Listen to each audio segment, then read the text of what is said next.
حكمة تنسب لأبو أيوب الأنصاري تقريبا، يقول إذا أراد الله شيئا هيأ أسبابه. يعني لو ربنا أراد أن ينفذ أن يفعل شيء في كونه بيهيئ الأسباب. فأي إنسان ربنا سبحانه وتعالى يحطه في حاجة يعرف أن ربنا عز وجل أراد أن يحطه فيها علشان يساعده، وإلا لو هو مش عايزه في الحتة دي ما يحطوش فيها، لأن ربنا سبحانه وتعالى له في كل لحظة قدر، كما قالوا ما من نفس تبديه إلا ولله قدر فيك يمضيه. فأنتوا في كلية الطب ربنا عز وجل وفقكم في ثانوية عامة عشان تجيبوا مجموع كلية الطب، فهيئ السبب عشان يصلح بيكم الكون.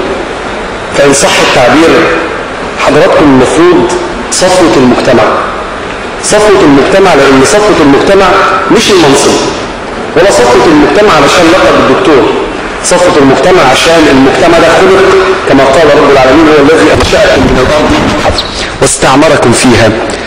يعني طلب العمارة، فاللي بيعمر كون ربنا هم صفوة المجتمع، من أول أقل شخص في نظر الناس لكنه بيعمر الأرض لغاية أعلى شخص في نظر الناس لمن بيعمر الأرض. وأي إنسان مفسد في كون ملك الملوك في هذه الأمانة اللي ربنا عز وجل تركها بين إيدينا، وهو ينظر كيف تعملون كما قال في القرآن. وأي إنسان مفسد على شأنه أو كان شأنه مش عالي في نظر الناس، فهو عند ربنا عز وجل ملوش مقام، لأنه بيفسد في كون ربنا سبحانه وتعالى. فأنا يعني تاني بقول لحضراتكم ربنا عز وجل أنشأكم من الأرض، ومش بقى استعمركم فيها وبس، جعلكم من صفوة الناس اللي ربنا استعمرهم سبحانه وتعالى. مع كلمة حارس المرمى العالمي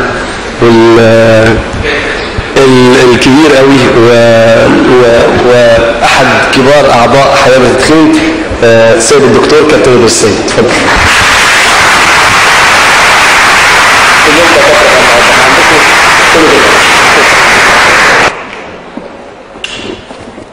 السلام عليكم ورحمة الله وبركاته. هو الحقيقة الشيخ مصطفى دايما مجامل الحقيقة في كلامه وفي تقديراته، يعني احنا أقل بكتير من الكلام اللي هو قال علينا فيه. بالتأكيد ان احنا كلنا بنجتهد، والاجتهاد ده ان شاء الله يكون جزاء عند ربنا سبحانه وتعالى. فدايما الكلام المعتاد اللي انا بتكلم فيه، لان انا بخرج او ببعد عن الناحية الدينية، لان يعني ما شاء الله يعني كلنا بنستفيد ونتعلم، وان شاء الله نحسبه على خير دايما. الشيخ مصطفى حسني حي الاول.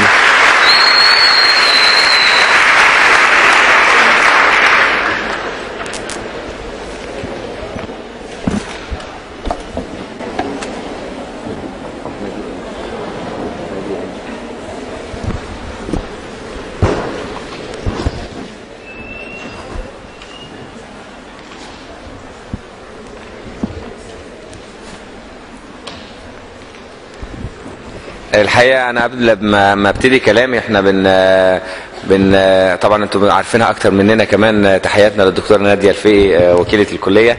أهلا بك يا دكتورة، ازي حضرتك.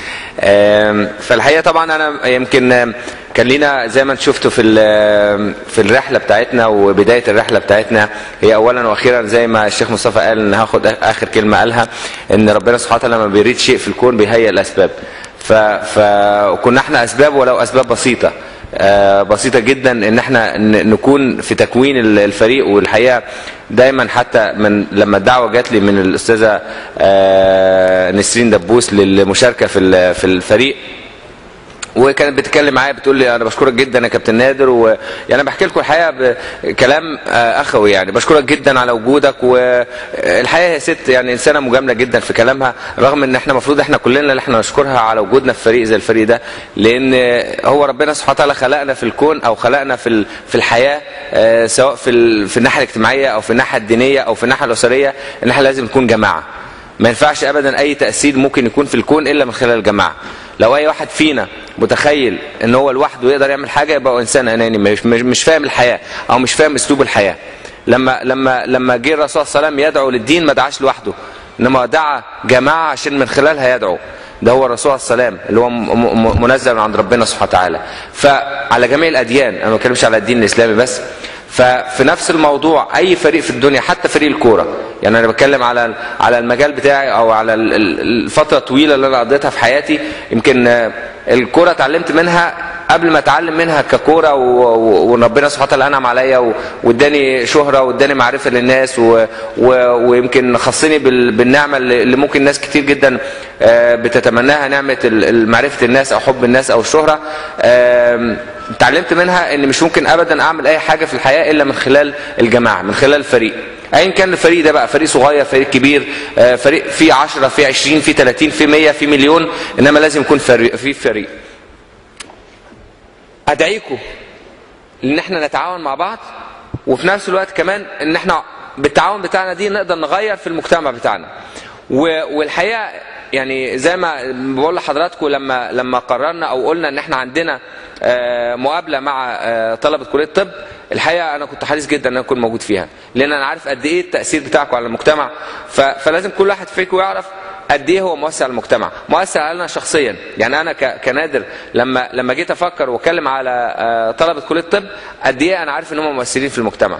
فارجو ان احنا كلنا نحط ايدينا في ايدين بعض، وان احنا يكون لنا تاثير. وتعرفوا كويس قوي ان كل واحد فيكم وكل واحده فيكم لها تاثير، وتاثير كبير جدا في المجتمع، سواء بعد كده بعد الاسره او المجتمع العام بتاعنا في مصر، او المجتمع العربي او المجتمع الاسلامي او المجتمع العالمي. لان الدعوه مش بتخص دين واحد وما بتخص شعب واحد، انما بتخص الحياه بشكل عام. فارجو ان شاء الله ان انتوا، الا بقى لو انتوا عايزين الناس كلها تتعب وتمرض عشان تشتغلوا، ده حاجه ثانيه بقى. يعني ممكن وارد يعني، انما اكيد ان انتوا ثوابكم عند ربنا سبحانه وتعالى كبير لو منعتوا المرض قبل ما يحصل ان شاء الله.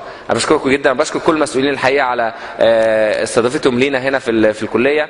وارجو ان احنا نخرج من الحمله بتاعتنا او الدعوه بتاعتنا بدل ما يكون في حياة بلا تدخين، لأن الفريق ده فريق جماعي مش فريق لشخص. ممكن يكون اتكون من خلال أشخاص بسيطة، 1 أو 2 أو 3 أو 4، إنما احنا بنتمنى إن شاء الله إن اللي يقودنا مليون، إن يكون الرأي واحد رأي مليون وملايين إن شاء الله في المستقبل. فأرجو إن احنا في نهاية اللقاء بتاعنا يكون كل اللي موجودين في القاعة، وكمان اللي موجودين في القاعة دول يكون لهم دعوة تانية، لأن كل واحد ما دام جه يبقى هو عنده أمانة إن هو لازم يبلغ الرسالة، لأن هي رسالة دي أمانة لازم تتبلغ. لو أنت جيت وارتضيت ووافقت، يبقى الأمانة عندك إنك أنت لازم تدعو إن شاء الله، زي ما احنا جايين عشان ندعيكم، عشان نتعاون معاكم إن شاء الله للخير إن شاء الله. بشكركم شكرا جزيلا.